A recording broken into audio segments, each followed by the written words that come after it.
अस्सलाम वालेकुम दोस्तों, मैं आपको परफेक्ट वेब सॉल्यूशंस की तरफ से मोंगोडीबी फॉर बिगिनर्स की इस ट्यूटोरियल सीरीज़ में खुशामदीद कहता हूं।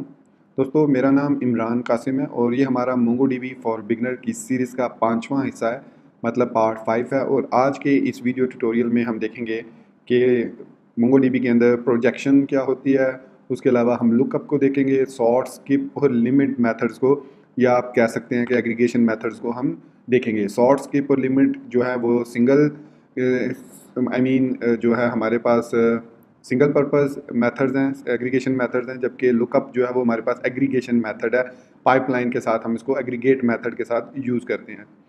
तो दोस्तों, इससे पहले कि मैं अपनी इस वीडियो ट्यूटोरियल को स्टार्ट करूं, मैं आपसे रिक्वेस्ट करूंगा कि अगर आपने अभी तक मेरे चैनल को सब्सक्राइब नहीं किया तो काइंडली इसको सब्सक्राइब ज़रूर कर लें और साथ में मौजूद बेल का आइकन प्रेस करना मत भूलिएगा, ताकि आपको मेरी आने वाली हर नई वीडियो या सीरीज़ की नोटिफिकेशन आपकी ईमेल में या आपकी यूट्यूब ऐप में आपको मिलती रहे और आप उससे अप टू डेट हो सकें। Thank you very much. तो चलिए शुरू करते हैं इस वीडियो ट्यूटोरियल को।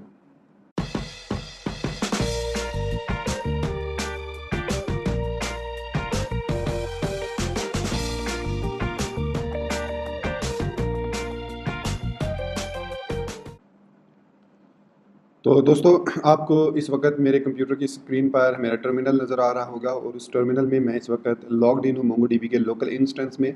और ये जो ग्रेटर देन का सिंबल है ये रिप्रेजेंट करता है कि मैं मोंगोडीबी के शेल में मौजूद हूँ। और यहाँ से अब हम अपने जो आज का ट्यूटोरियल है उसको स्टार्ट करेंगे। तो सबसे पहले हम देखते हैं प्रोजेक्शन क्या होती है। बेसिकली प्रोजेक्शन का, आप अगर आपको एसक्यूएल का पता है तो एसक्यूएल में जो हम सेलेक्ट क्यूरी रन करते हैं और जिसमें हम सिंपल कॉलम्स सेलेक्ट करते हैं कि सिर्फ मल्टीपल सारे कॉलम नहीं बल्कि सिर्फ सिलेक्टिव कॉलम हम शो करना चाह रहे हैं, तो उस सूरत में आप उन कॉलम्स के नाम लिखते हैं। तो उसको कहा जाता है प्रोजेक्शन, और मोंगोडीबी के अंदर उसको प्रोजेक्शन कहा जाता है। और इस प्रोजेक्शन के थ्रू हम सिर्फ सिलेक्टेड कॉलम्स को डिस्प्ले कर सकते हैं और बाकी को हाइड कर सकते हैं। मेरा कहने का मकसद है, यहाँ पे मैं आपको प्रैक्टिकली करके दिखाता हूँ। पहले सपोज़ मेरे पास, सबसे पहले मैं आपको दिखाता हूँ, मेरे पास कलेक्शंस हैं, कस्टमर्स, इन्वेंट्री, ऑर्डर्स। तो मैं यहाँ पे D dot inventory dot find करता हूँ। तो मेरे पास आप यहाँ पे देख सकते हैं कि हमारी जो फील्ड्स हैं सॉरी, आईडी है, एसकेयू है, डिस्क्रिप्शन है और उसके बाद इन स्टॉक है। अब सपोज़ मैं सिर्फ़ और सिर्फ देखना चाह रहा हूँ कि हमारे पास जो एसकेयू है और उसकी जो इन स्टॉक में कितने मौजूद है। मतलब आलमंड्स का ये जो एसकेयू है इसके अंदर हमारे पास कितनी स्टॉक मौजूद है। सिर्फ ये दो फील्ड्स मैं देखना चाह रहा हूँ। इसके अलावा मैं आईडी को नहीं देखना चाह रहा, डिस्क्रिप्शन को नहीं देखना चाह रहा। तो इसके लिए मुझे क्या करना पड़ेगा, इसके लिए हमें प्रोजेक्शन यूज़ करनी पड़ेगी। प्रोजेक्शन का तरीका ये होता है कि हम लिखते हैं उसके लिए D dot inventory dot find. Find के बाद हम इसमें पहले करली ब्रैकेट्स लगाते हैं और उसको क्लोज कर देते हैं एज इट इज़ ब्लैंक। वो इसलिए हम करते हैं कि इस ब्लैंक में हम क्राइटेरिया बेसिकली देते हैं कि किस क्राइटेरिया के बेस पे हम कोई रिकॉर्ड फाइंड करना चाह रहे हैं। अब चूंकि हम सारे रिकॉर्ड फाइंड करना चाह रहे हैं और साथ ही उनके सिर्फ और सिर्फ एसकेयू और इन स्टॉक स्टेटस हम देखना चाह रहे हैं, तो इसके लिए फिर हम यहाँ पे करली ब्रैकेट्स को ओपन करके क्लोज कर देंगे। तो बेसिकली अगर हम यहाँ पे इस तरीके से इसको यूज़ करते हैं तो ये हमें सेम रिजल्ट, मतलब तमाम रिकॉर्ड रिटर्न करता है। तो ये सिर्फ सिक्योरिटी के लिए ब्लैंक हम यहाँ पे देते हैं, ताकि उसे पता हो कि जो पहली जो अभी जो हमने ब्रैकेट्स करली लगाई हैं वो बेसिकली इसके लिए प्रोजेक्शन के लिए है। तो मतलब यहाँ पे ये जो हमने करली ब्रैकेट्स यूज़ किए हैं यहाँ पे अब हम प्रोजेक्शन यूज़ करेंगे। तो प्रोजेक्शन में हम ये चाह रहे हैं कि आईडी जो है वो डिस्प्ले ना हो, तो आईडी को हमेशा ध्यान में रखिएगा कि ज़ीरो करना ज़रूरी है। फिर उसके बाद आपके पास दो चीज़ें होती हैं, या तो आप वो फील्ड शो ना करें या जो सिलेक्टिव फील्ड हैं वो आप शो करें। आप दोनों को इकट्ठा यूज़ नहीं कर सकते। सिर्फ आईडी ऐसी वो कॉलम है अंडरस्कोर आईडी जिसको आप 01, बाई डिफ़ॉल्ट ये 1 होती है तो आप इसको 0 कर सकते हैं। लेकिन सपोज मेरे कहने का मकसद ये है कि आप इस तरीके से नहीं कर सकते कि एसकेयू 1 कर दें, कॉमा दे के डिस्क्रिप्शन को 0 कर दें और फिर आप इन स्टॉक को 1 कर दें। मतलब मेरा कहने का मकसद ये है कि रिजल्ट तो हमें एसकेयू और इन स्टॉक चाहिए, तो इस तरीके से आप उसको नहीं लिख सकते। यहाँ पे हमें सिर्फ वो देने हैं जो हम या तो हाइड करना चाह रहे हैं या शो करना चाह रहे हैं। अब सपोज मैं यहाँ पे डिस्क्रिप्शन को 0 कर देता हूँ और बाकियों को इस तरीके से लिख देता हूँ। अब इससे क्या होगा कि आईडी और जो डिस्क्रिप्शन है वो हाइड हो जाएंगी और बाकी कॉलम शो हो जाएंगे। मैं आपको यहाँ पे इसको इंटर करके दिखाता हूँ। तो अब आप यहाँ पे देख सकते हैं कि एसकेयू और इन स्टॉक जो है वो दोनों कॉलम्स शो हो रहे हैं, जबकि डिस्क्रिप्शन को चूंकि हमने 0 कर दिया तो वो शो नहीं हो रही। इसी तरीके से अब हम यहाँ पे ये भी इस तरीके से भी लिख सकते हैं, एसकेयू 1, इन स्टॉक 1। 1 का मतलब होता है ट्रू और 0 का मतलब होता है फॉल्स। मतलब 1 का मतलब ट्रू है तो इसको शो करना है, 0 का मतलब फॉल्स है, इसको शो नहीं करना। तो अब आप देख सकते हैं कि इन दोनों क्यूरीज ने हमें सेम रिजल्ट रिटर्न किया। तो लेकिन अगर मैं यहाँ पे ये लिखूँ कि SKU1 डिस्क्रिप्शन 0 और इस तरीके से, तो यहाँ पे एरर जनरेट होगा। तो यहाँ पे एक एरर आ रहा है कि error message projection can not have a mix of inclusion and exclusion. तो इस तरह हम यहाँ पे जो है प्रोजेक्शन के अंदर यूज़ नहीं कर सकते multiple true and false related to column. हाँ, आईडी को हम यूज़ कर सकते हैं, इसको 1 और 0 बाई डिफ़ॉल्ट 1 होती है तो इसको हम 0 कर सकते हैं, दिस इज़ यूनिक। तो बाकी आप जो कॉलम्स होते हैं उनको आप 1 और 0 इंक्लूजन और एक्सक्लूजन नहीं कर सकते। तो दोस्तों ये है हमारे पास प्रोजेक्शन। अब हम दूसरी चीज़ लर्न करेंगे और वो है लुकअप। लुकअप बेसिकली ज्वाइन करने के लिए टेबल्स डॉक्यूमेंट्स को यूज़ करता है। आपके कलेक्शन के अंदर जितने मतलब टेबल्स कह लो या डॉक्यूमेंट्स कह लो, जितने भी डॉक्यूमेंट्स हैं उनके आपस में किसी ना किसी बेस पे अगर कोई रिलेशन बनता है तो आप उसकी बेस पे लुकअप को यूज़ करते हुए, एक एग्रीगेशन ऑपरेटर है, इसको यूज़ करते हुए आप उस रिकॉर्ड को फेच कर सकते हैं। ठीक है, सपोज़ मेरे पास यहाँ पे db.inventory है कुछ, ये मेरे पास कुछ इन्वेंट्री है और इसके अंदर हमारे पास ये कुछ SKU हैं, description of product in stocks हैं, और इसके बाद हमारे पास कुछ ऑर्डर्स हैं। यहाँ पे मैं आपको ऑर्डर्स भी दिखा देता हूँ। तो ये हमारे पास 3 ऑर्डर हैं, ये एक एम्प्टी ऑर्डर है, इसके मतलब कोई भी आईडी के अगेंस्ट कोई भी ऑर्डर प्लेस्ड नहीं हुआ है एनीवेज। तो यहाँ पे इसी तरीके से हमारे पास एक ID 6 है जिसके साथ कोई भी इन्वेंट्री नहीं है ऐड की गई अभी तक। तो खैर एनीवेज इसको हम यहाँ पे अब हम वो ऑर्डर फाइंड करना चाहते हैं जिनका इन्वेंट्री, या आप ये कह लो कि मैं रिकॉर्ड ऑर्डर्स फाइंड करना चाह रहा हूँ और उसके अगेंस्ट, उस ऑर्डर के अगेंस्ट उसकी इन्वेंट्री भी फाइंड करना चाह रहा हूँ कि उसकी डिटेल क्या है। आपने हो सकता है यहाँ पे क्वांटिटी दी हो और फिर उस क्वांटिटी को यहाँ से आपने माइनस भी किया हो और यहाँ पे आप क्वांटिटी को माइनस कर रहे हैं। तो हम ये फाइंड करना चाह रहे हैं कि किस ऑर्डर के अगेंस्ट, जैसे या तो हम किसी इन्वेंट्री के अगेंस्ट ऑर्डर फाइंड कर सकते हैं, किसी मखसूस इन्वेंट्री के अगेंस्ट कितने ऑर्डर हैं। जैसे अगर मैं यहाँ पे लिखता हूँ db.inventory.aggregate, अब यहाँ पे हमें एग्रीगेट यूज़ करना पड़ेगा और एरेज ऑफ आर्गूमेंट यहाँ पे पहला जो है वो मैच है। मैच हमने किस पे करना है, मैच हमने करना है SKU ऑलमेंट्स पे, सॉरी ऑलमेंट्स पे, ये हम मैच कर रहे हैं। फिर उसके बाद हम यहाँ पे लुकअप कर रहे हैं फ्रॉम, कहाँ पे, किस टेबल से, किस डॉक्यूमेंट से हम फाइंड करना चाह रहे हैं, जिसका लुकअप का पहला जो ऑपरेटर है वो है फ्रॉम। फ्रॉम में हम यहाँ पे आप बताएंगे ऑर्डर्स, मतलब ऑर्डर्स के जो डॉक्यूमेंट है वहाँ से हम फाइंड करना चाह रहे हैं, कॉमा देंगे। फिर इसके बाद हमें लोकल फील्ड बताना होगी कि कौन सी वो लोकल फील्ड है जिसकी बेस पे हम फॉरेन के साथ कनेक्ट करना चाह रहे हैं। तो लोकल इन्वेंट्री में हमारे पास SKU है, जबकि दूसरी फील्ड होती है फॉरेन फील्ड और वो हमारे पास है आइटम। और फिर उसके बाद हमें बताना पड़ता है कि इस एरे को किस की के साथ आप डिस्प्ले कराना चाह रहे हो, तो एज यूज़ करेंगे इसके लिए। और यहाँ पे हम लिखेंगे ऑर्डर्स डिटेल, ऑर्डर डिटेल्स या ऑर्डर डिटेल्स कर लो आप। और फिर हम इसको क्लोज कर देंगे, इस मेथड को सबसे पहले 2 कर्ली ब्रैकेट्स क्लोज करेंगे, बल्कि हमने यहाँ पे मैच के साथ भी एक क्लोज करनी थी, खैर वो हमने क्लोज नहीं की। यहाँ पे आलमंड्स जब हमने किया मैच, इसको यहाँ पे क्लोज करना चाहिए था हमें, तो खैर इसको यहाँ पे अगर देखते हैं क्लोज करते हैं, और हाँ ये हमें यहाँ पे क्लोज करना चाहिए था, इसको यहाँ पे क्लोज नहीं करना बल्कि हमने क्लोज करना है यहाँ पे। तो अब यहाँ पे हमारे पास रिजल्ट है, मैं इसको एक दफ़ा क्लियर करके दोबारा इसको यहाँ पे एग्जीक्यूट करता हूँ।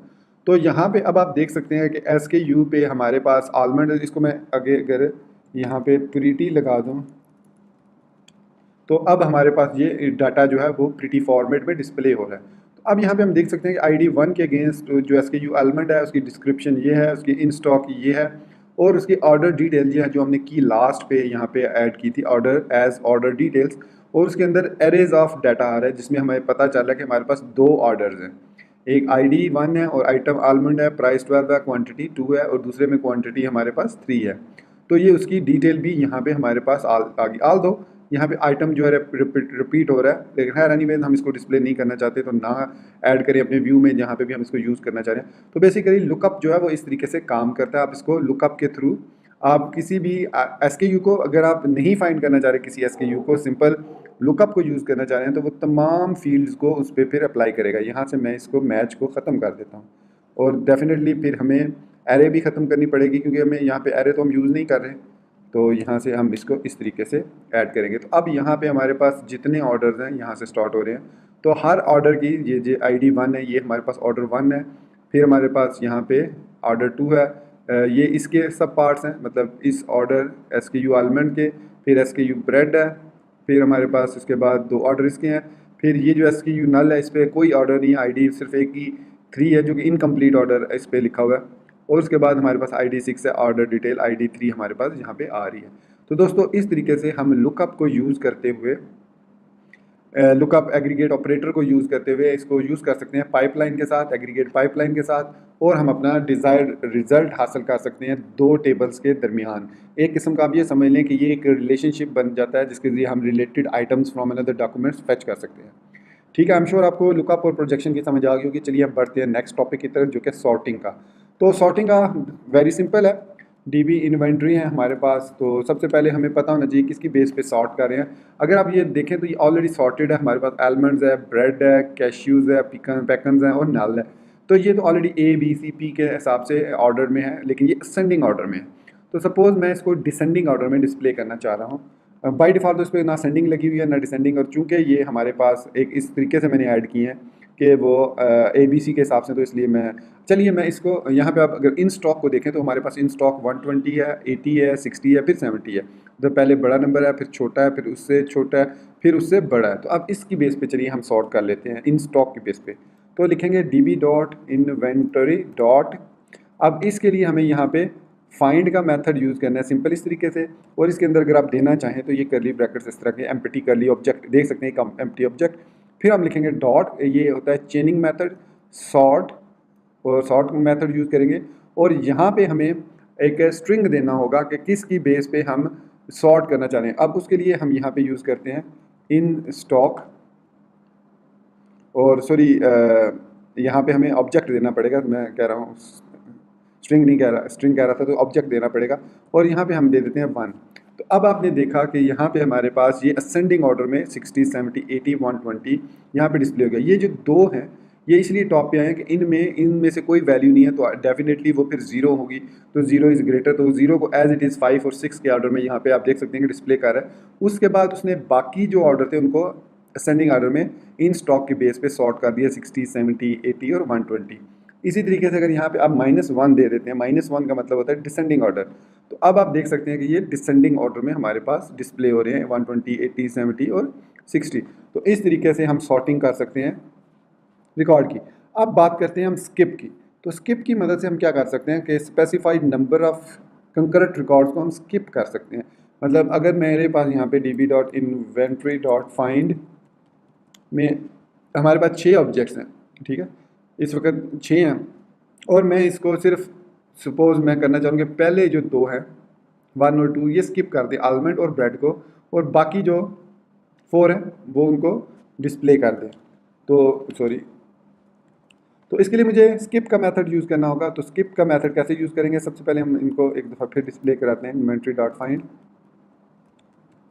और अब हम यहाँ पे लिखेंगे db.inventory.find फुल स्टॉप या डॉट, और यहाँ पे हम लिख देंगे स्किप। और इसमें अब हमें नंबर देना पड़ेगा 0 या 0 से ग्रेटर नंबर, माइनस में नहीं देंगे।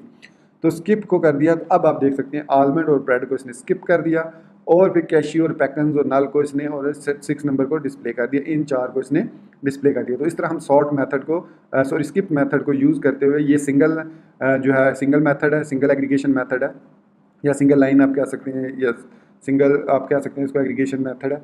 तो उसके बाद हमारे पास है स्किप के बाद है लिमिट। लिमिट बेसिकली जब हम फाइंड करते हैं रिकॉर्ड को, तो तमाम रिकॉर्ड, अब ये तो सिंपल 6 हैं, हो सकता है 600 हो, तो वो 600 के 600 रिकॉर्ड्स जो हैं वो डिस्प्ले करेगा। लेकिन सपोज़ आप कुछ लिमिट लगाना चाह रहे हैं कि पहले 4 या पहले 5 जो रिकॉर्ड हैं वो शो हों, तो उसके लिए हम यूज़ करते हैं लिमिट को। सपोज़ मैं यहाँ पे लगा देता हूँ फाइंड डॉट लिमिट। अब ये फाइंड मैंने उसी मेथड को अप एरो की दबा के उसको शो कर दिया। लिमिट में कर देता हूँ 2 की। तो अब लिमिट 2 से क्या होगा, सिर्फ पहले 2 रिकॉर्ड जो आलमंड और ब्रेड है वो शो होंगे, ठीक है। तो ये देख सकते हैं आप यहाँ पे शो हो रहे हैं।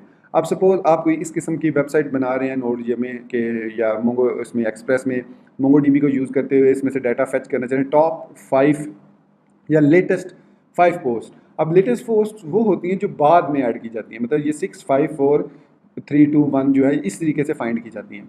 तो उसमें हम क्या कर सकते हैं, हम मल्टी मेथड्स को आपस में चेन कर सकते हैं। जैसे हम सॉर्ट और लिमिट को आपस में अगर हम ज्वाइन करें तो हम टॉप 5 या टॉप लेटेस्ट 5 पोस्ट या कोई भी इंफॉर्मेशन लेटेस्ट वो हम डिस्प्ले कर सकते हैं। नॉर्मली आप डेट की बेस पे उसको करते हैं, तो यहाँ पे हम जो है वो उसको करेंगे आईडी की बेस पे, ठीक है, क्योंकि हमें पता है जो 6 नंबर आईडी होगी वो लेटेस्ट होगी। तो यहाँ पे मैं इसको क्लियर करता हूँ और एक दफ़ा फिर मैं फाइंड करके अब यहाँ पे मैं लिखता हूँ db.inventory find और यहाँ पे मैं लिखता हूँ सॉर्ट और ऑब्जेक्ट पास करूँगा इसके अंदर मैं यहाँ पे आईडी और आईडी। अब हम यहाँ पे क्या करना चाह रहे हैं, -1 करना चाह रहे हैं आईडी की बेस पे -1 डॉट लिमिट और लिमिट में हम 2 दे देते हैं, मतलब सॉर्ट करके 2 रिकॉर्ड। तो यहाँ पे आप देख सकते हैं कि इसने उसको सॉर्ट किया आईडी के बेस पे और लास्ट 2 ये लेटेस्ट 2 आप कह लो कि ये सबसे आखिर में ऐड हुआ, उसके बाद ये ऐड हुआ। तो अगर आप यहाँ पे 3 कर देंगे तो यहाँ पे आप देख सकते हैं 6, 5 और 4 कर देंगे यहाँ पे अगर आप, तो यहाँ पे आपको 4 रिकॉर्ड मिल जाएंगे। तो दोस्तों इस तरीके से आप इन मेथड्स को, जो सिंगल मेथड्स हैं, उनको आपस में आप ज्वाइन भी कर सकते हैं। अगर सपोज़ मैं यहाँ पे स्किप कर देता हूँ, लिमिट की बजाय मैं स्किप 2 कर देता हूँ, तो इससे क्या होगा, तो इससे ये होगा कि सबसे पहले वो उनको सॉर्ट करेगा और पहले जो 2 होंगे सॉर्टिंग के बाद 6 और 5 उसको शो नहीं करेगा।